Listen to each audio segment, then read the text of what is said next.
In an unexpected and deeply emotional moment, Hollywood legend Denzel Washington is seen breaking down in tears during a live television appearance after receiving a surprise call from Burkina Faso's President Ibrahim Traoré. What was said on that call left both the audience and viewers around the world stunned. This unforgettable exchange proves that true leadership and respect can transcend borders, cultures, and even fame. It was supposed to be a regular late-night talk show. The audience roared with applause as Denzel Washington stepped onto the stage, his smile warm, calm, legendary. The host, a vibrant man named James Carter, greeted him with infectious energy, cracking jokes and playing clips from Denzel's latest blockbuster. But behind Denzel's easy laughter, there was a subtle stillness in his eyes, as if his heart was tethered to a distant place. Halfway through the show, James leaned forward with a mischievous grin. "Denzel, we've got a little surprise for you tonight," he announced. Denzel blinked, his brow furrowing slightly. "What kind of surprise?" he asked, his voice tinged with curiosity. The massive screen behind him flickered to life, and the flag of Burkina Faso filled the display. Murmurs of confusion rippled through the audience. Then, a voice broke through, strong, respectful, and gentle. "Good evening, Mr. Washington. This is Ibrahim Traoré, President of the Transition of Burkina Faso." Denzel froze. The room fell silent, so quiet you could hear the faint hum of the studio lights. For the first time in the show's history, not a single sound competed with the weight of one man's breath catching in his throat. No one, absolutely no one, expected what came next.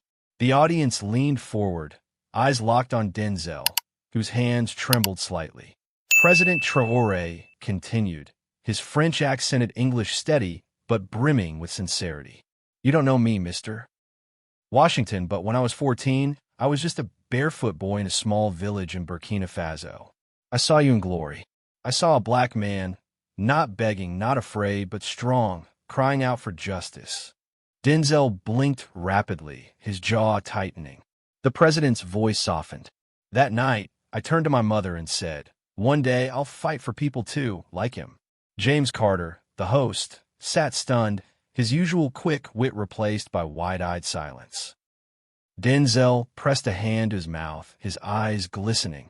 Ibrahim continued, his words carrying the weight of years. "Years later, when my country needed someone to stand, I remembered your strength, your words, your eyes. I stood, not because I was fearless, but because I had seen what courage looked like in you." The studio was a sea of silence. Denzel lowered his hand slowly, his eyes now red with unshed tears. "You're telling me I helped shape a president?" he said, his voice barely above a whisper. "No, sir," Ibrahim replied, his tone firm yet warm. "You helped shape a man who refused to kneel to injustice." A single tear slid down Denzel's cheek. "Thank you, my brother," he said, his voice thick with emotion. The audience gasped softly, some reaching for tissues, others clutching the hands of those beside them. But what President Traoré said next sent a jolt through the room. Denzel leaned closer to the screen, and James sat motionless, his eyes wide. "Today, I speak not just as a president, but as a man who owes a debt," Ibrahim said. "In Burkina Faso, when someone saves your soul, we do not forget." Denzel shook his head humbly. "No, please, I didn't." "Mr. Washington," Ibrahim interrupted gently, "I am officially inviting you to be honored in Ouagadougou. But more than that, I want to name a leadership school after you. A place where our children will learn to stand tall, just as I learned from watching you." The crowd erupted in gasps, then applause. James whispered, "Wow." Denzel's voice cracked as he tried to speak. "Mr. President, I don't deserve that." Ibrahim smiled, his eyes warm even through the screen. "That's why you do." The screen went dark as the call ended, and there, on live television, in front of millions, Denzel Washington buried his face in his hands and sobbed. Not from sadness, but from the overwhelming truth that a single life can echo across oceans and generations. The audience sat in reverent silence, some weeping, others holding their breath. James, visibly moved, reached out and placed a hand on Denzel's shoulder. But this was only the beginning. In less than 24 hours, Denzel would be packing his bags. Burkina Faso was calling, and what awaited him there would shake the world. That night, sleep eluded him. He replayed Ibrahim Traoré's words over and over, each one sinking deeper into his heart. His eyes remained red long after the cameras stopped rolling. By morning, social media had erupted. Denzel and Traoré was trending in over 20 countries. Fans, journalists, and world leaders praised the emotional moment, some calling it the most powerful television event in decades. While the world buzzed with reactions, Denzel was quietly preparing. Not for a movie, not for a red carpet, but for something that felt divine. He booked the next available flight to Burkina Faso. No entourage, no spotlight, just him, a small backpack, and a heart brimming with emotions he couldn't name. As the plane lifted off, he gazed out the window and whispered, "I don't know what I'm walking into, but I know I have to go." Back in Ouagadougou, President Traoré stood by a window in the presidential palace, staring at the runway in the distance. His aides approached, their voices cautious. "Should we prepare the press, sir?" they asked. Traoré shook his head. "No cameras, no speeches, just truth." Something powerful was about to unfold. Neither man knew that in just 48 hours, they would both cry again, this time together.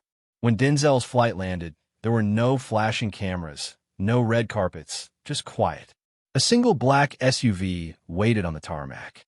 Beside it stood a man dressed simply, no military medals, no pomp. It was President Ibrahim Traoré. Denzel stepped off the plane, his eyes meeting Traoré's. For a moment, no words were needed. They embraced, not as a celebrity and a leader, but as two men whose lives had unexpectedly intertwined across continents. "I'm honored you came," Ibrahim said, his voice steady but warm. Denzel smiled faintly. "I didn't come as a star. I came as a brother." The SUV carried them through dusty roads, past vibrant neighborhoods, and bustling markets where children ran barefoot, waving as the car passed, unaware of who was inside. They arrived at a modest house, its walls made of sun-worn clay and tin. "This was my home," Traoré said softly, opening the door. Inside, there were no guards, no luxury, just old photos, a woven mat, and a profound silence. Traoré handed Denzel a wrinkled photograph. In it, a young boy clung to the hand of an older woman, her smile wide, her eyes gentle yet fierce with a strength only time could forge. "She raised me," Traoré said, his voice barely above a whisper. "When my parents worked day and night, she fed me, bathed me, told me stories of resilience." He paused, then added, "And she's still alive." They drove another hour through winding village roads, the silence between them comfortable yet heavy with anticipation. Denzel studied the photo, his fingers tracing the woman's face. "Where is she now?" he asked. Traoré's jaw tightened. "She still works, cleaning classrooms in a rural school." Denzel turned slowly. "At 85, the president nodded. "She never asked for help. She says God gave me legs. I'll use them until he takes them." When they arrived, the school was weathered but alive with energy. Children darted about, drawing in the dust with sticks, their laughter filling the air. Then she came into view, bent but proud, holding a broom, the same woman from the photo. Denzel stepped out of the car, frozen. Traoré walked toward her. She looked up, her eyes filling with tears. "Ibrahim," she whispered. He rushed in her arms. "Mama Awa," he said, his voice breaking. Then Denzel stepped forward. She looked at him, her hands trembling. You're him," she said, reaching out to touch his face. The man from the screen. In that quiet courtyard in Burkina Faso, time stood still. 3 souls, 3 stories, one moment that would melt hearts across the world. But what came next would shake the entire nation. Mama Awa sat between Denzel Washington and President Ibrahim Traoré under the shade of an ancient baobab tree near the rural school. Her hands were rough, her back slightly bent, but her voice carried a warmth that wrapped around them like a blanket. She spoke of young Ibrahim, her words painting vivid pictures, how he'd cling to her during cold nights, how he once gave her his only piece of mango so she wouldn't go hungry. He was small, she said, her eyes twinkling with a smile, but his heart was always big. Denzel listened, a softness in his eyes the world rarely glimpsed. The courtyard around them was still, the children's laughter fading as they sensed the sacredness of the moment. Then Mama Awa reached into the pocket of her faded apron. "I kept this all these years," she said, pulling out a yellowed, folded piece of paper. Her fingers trembled slightly as she opened it, revealing a child's shaky handwriting. It read, "One day, I will be a leader, and I will find you, Mama Awa. I promise." Ibrahim's breath hitched. He remembered. He'd written that letter at 9 years old, on her birthday, after she'd given him her only piece of bread. Denzel wiped a tear from his cheek, his voice barely audible. "You held on to hope. That's the most powerful kind of faith." Mama Awa's eyes sparkled. "Hope is all a mother has for her children." Suddenly, a young student ran toward them, barefoot and grinning, clutching a cracked plastic ball. "Mama Awa, will you play?" he called. And she did, still barefoot, still smiling, kicking the ball with a grace that defied her years. The children cheered, but something inside Denzel shifted. He wasn't just a visitor anymore. He had found something sacred, something that stirred his soul. That evening, Denzel and Traoré returned to the presidential palace in Ouagadougou, but the mood had changed. Both men were quiet, their thoughts heavy with the weight of Mama Awa's story. They sat in a modest room, the city's lights flickering faintly outside. Then Traoré stood, his movements deliberate. "I want to show you something I've never shown anyone outside my family," he said. He led Denzel through a private corridor, the stone walls echoing their footsteps. No guards followed. At the end was a thick wooden door. Traoré unlocked it, revealing a small, dimly lit room filled with old books, journals, maps, and a single large framed photo. In it, Mama Awa and a young Ibrahim laughed together, their joy frozen in time. "This is my real treasure room," Traoré said, his voice low but steady. Denzel stood speechless, his eyes scanning the room. Traoré picked up an old notebook, its pages worn and yellowed. Inside were handwritten notes. His first dreams for Burkina Faso, scrawled in the earnest hand of a boy who believed he could change the world. "All of this started with her," Traoré said. "I'm here because she believed I was worth something, even when I had nothing." Denzel touched the page gently, his fingers lingering on the faded ink. "You lead like a son who remembers love," he said. Traoré nodded, his eyes distant. "And I want the world to know that leadership isn't about power. It's about gratitude." The room fell silent, two great men bound by a shared mission, to honor the woman who had shaped a president. Denzel's mind churned with an idea, one that would take everyone by surprise, especially Mama Awa. At dawn, Denzel sat on the palace terrace, watching the sun rise over Ouagadougou. Mama Awa's face, her laugh, her unyielding strength. They played in his heart like a melody. Traoré joined him, a steaming cup of tea in his hand. "I had a thought," Denzel said, his voice quiet but resolute. "Let's give her the honor she never asked for." Traoré's lips curved into a slow smile. "I was hoping you'd say that." That afternoon, without alerting the press, they returned to the village school with a small team. Children gathered, their eyes wide with curiosity. Teachers stood in silence, sensing something extraordinary was about to happen. Mama Awa looked confused, her broom still in hand. "What's happening?" she asked, her voice trembling slightly. Traoré knelt before her, holding a small velvet box. Inside gleamed a golden medallion, engraved with her name and a national seal of Burkina Faso. "For your service to this nation," he said, his voice shaking, "as a mother, a teacher, and a guardian of hope." The children began to clap, their cheers rising like a wave. Denzel stepped forward, tears glistening in his eyes. And from the world of cinema, he said, pulling an envelope from his jacket, "I spoke with my producer this morning. Your story, Mama Awa, will become a film. Every cent will go to building schools in your name." Mama Awa dropped to her knees, her hands covering her face as sobs racked her frail frame. She had spent her life giving, never expecting to receive. The children rushed to her, wrapping her in their small arms, their laughter mingling with her tears. The teachers wept, and even the stoic Traoré wiped his eyes. But the biggest surprise was still to come.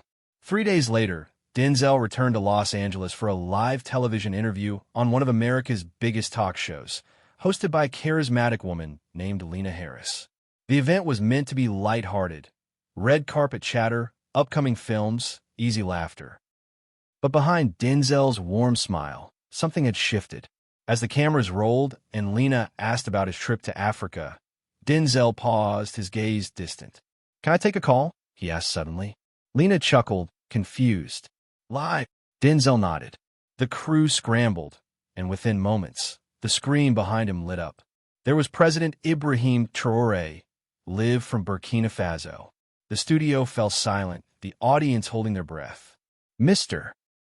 Washington," Traoré said warmly, "your visit reminded us that kindness knows no borders." Then he added, "You honor my people. Today, I want to honor someone you inspired." He gestured beside him, and Mama Awa appeared on screen, holding a phone, her eyes shining with tears. The audience gasped. Denzel's lips quivered, his hand trembling as he gripped the armrest. Traoré continued, his voice steady but emotional. "You reminded the world that even those with the loudest voices must sometimes pause to listen." Mama Awa spoke, her broken English soft but clear. "Thank you, my son." Denzel dropped his head, tears streaming down his face. The studio audience wept, and so did millions watching at home. Within minutes, the clip went viral. It was no longer about movies or fame. It was about something deeper, something that touched the core of humanity. Social media exploded with hashtags. Mama Awa, Heart of Burkina, Denzel and Traoré. From Paris to Johannesburg, Tokyo to Atlanta, people shared stories of the women who had raised them, who had shaped them. An old photo of Traoré hugging Mama Awa in her modest kitchen became a global symbol. News outlets paused their political coverage to replay the moment. Denzel breaking down, Traoré speaking gently, Mama Awa's quiet "thank you." One major network called it the most human moment ever captured on live television. But something even more remarkable began to happen.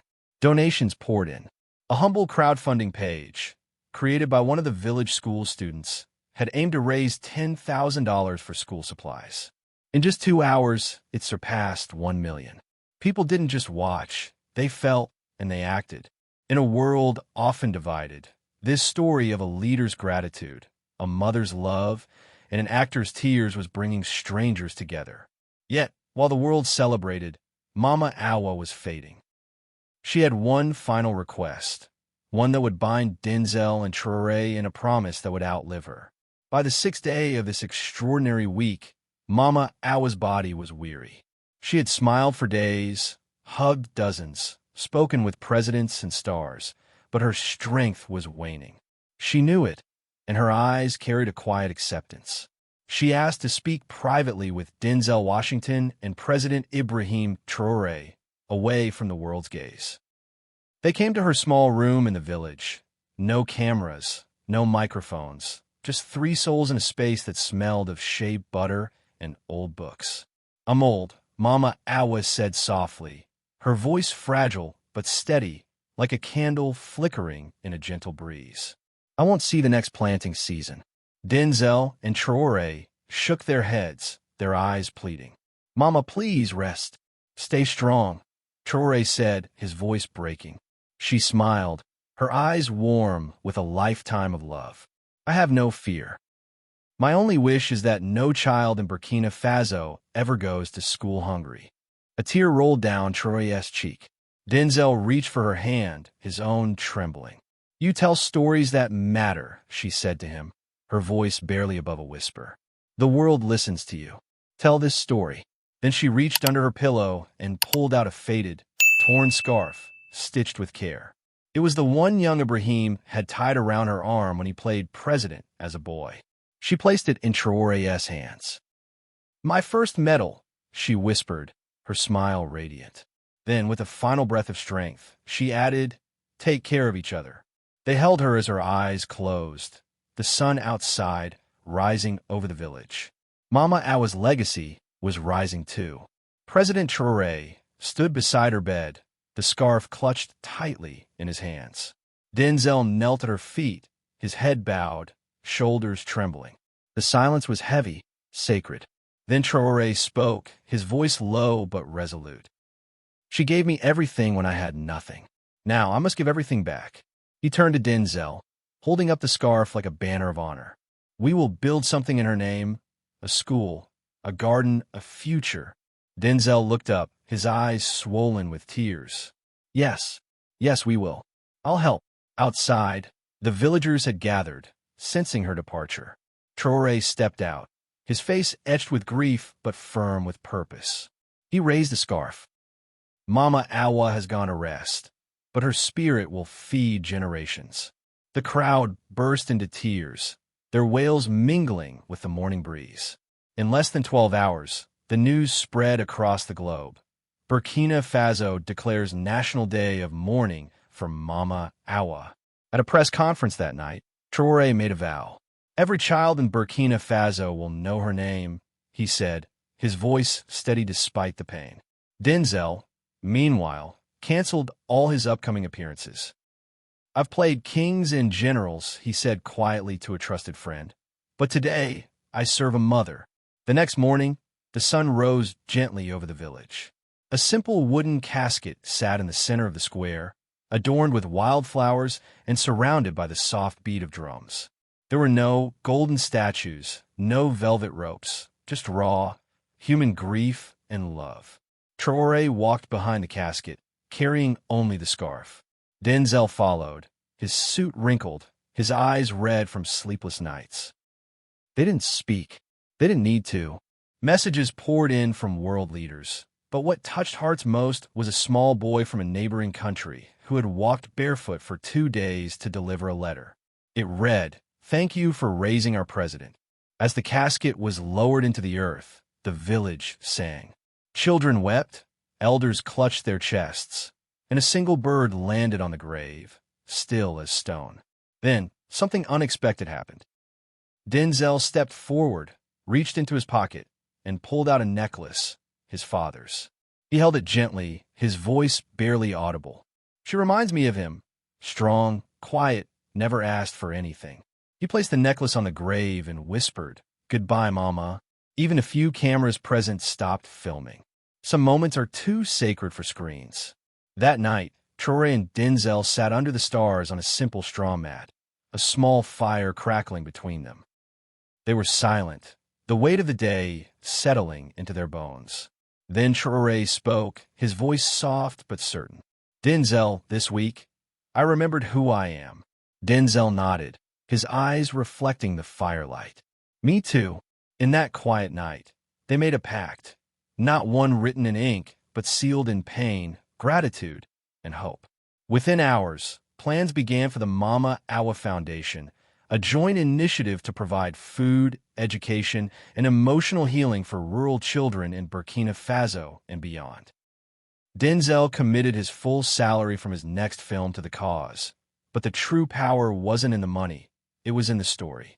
Before flying home, Denzel recorded a short video. He looked into the camera, his voice steady but raw. If one woman in a small village can raise a future president and change the heart of a Hollywood actor, then what are we waiting for? The video hit 100 million views in 24 hours. 3 days after the funeral, Denzel returned to the United States, slipping back into Los Angeles with no fanfare. A long-scheduled live television interview, hosted by Lena Harris, couldn't be avoided. It had been promoted for weeks. Denzel agreed, but with one condition. "Let me speak from my heart. No script. The set was bright, the audience eager, expecting light banter and movie talk. But when Lena asked, "Denzel, you've traveled the world. What's one moment that changed your soul?" He didn't answer immediately. Instead, he pulled something from his coat pocket, the scarf. He whispered in the microphone, "President Ibrahim Traoré called me, and I couldn't breathe." He reminded me that greatness isn't in awards. It's in mothers who wash your wounds and presidents who remember them. Lena, visibly confused, pressed gently. "And what did he say exactly?" Denzel's eyes watered. He picked up his phone, played a voice recording, and let the room hear Traoré's words. "Thank you for honoring a woman the world forgot, but who made a man the world remembers." Denzel broke down, clutching the scarf, sobbing in front of millions. The broadcast spread like wildfire. Dinner tables paused, newsrooms fell silent, social media froze. The clip of Denzel weeping, the scarf in his hands, and Traoré's voice became the most shared video of the year. Comments flooded in. "I've never cried this hard over a stranger's love. This made me want to call my mom right now." Who is Ibrahim Traoré? The world needs more leaders like him. Across Africa, stories of forgotten mothers surfaced. In America, youth groups held candlelight vigils for Mama Awa. In Burkina Faso, children began writing letters, not to celebrities but to Traoré. One read, "If I work hard like you, will I make my mother proud?" Denzel stayed quiet after the interview, but the next morning he posted a photo on Instagram. A single tree in Burkina Faso, its roots deep and strong. The caption read, "She watered roots that now hold up nations." No hashtags, no promotion, just truth. Exactly 1 week after the surprise call, a statue was unveiled in Ouagadougou. Not of a general, a king, or a president, but of a woman holding a child's hand, wrapped in a familiar scarf. A bronze plate below read, "To Mama Awa, the mother of all leaders." Traoré stood before it, Denzel beside him, both holding candles. Neither spoke. Some endings are too sacred for words. That night, the wind blew softly through the city. Villagers swore they felt Mama Awa's spirit brushing against their cheeks. In Hollywood, Denzel made one final gesture. He announced the Awa Fund, a scholarship in partnership with Burkina Faso's government, dedicated to rural African girls who dream of leading. When the press begged for quotes, he said simply, "Some phone calls change your schedule. This one changed my soul." Dear viewers, if this story touched your heart, made you cry, made you think, or reminded you of someone you love, please share it. Your words matter. Let's make stories like this travel across the world, reminding people that greatness isn't about fame, it's about heart. Drop your thoughts below, share this with someone who needs hope today, and never forget, one kind act can echo across generations. Thank you for listening.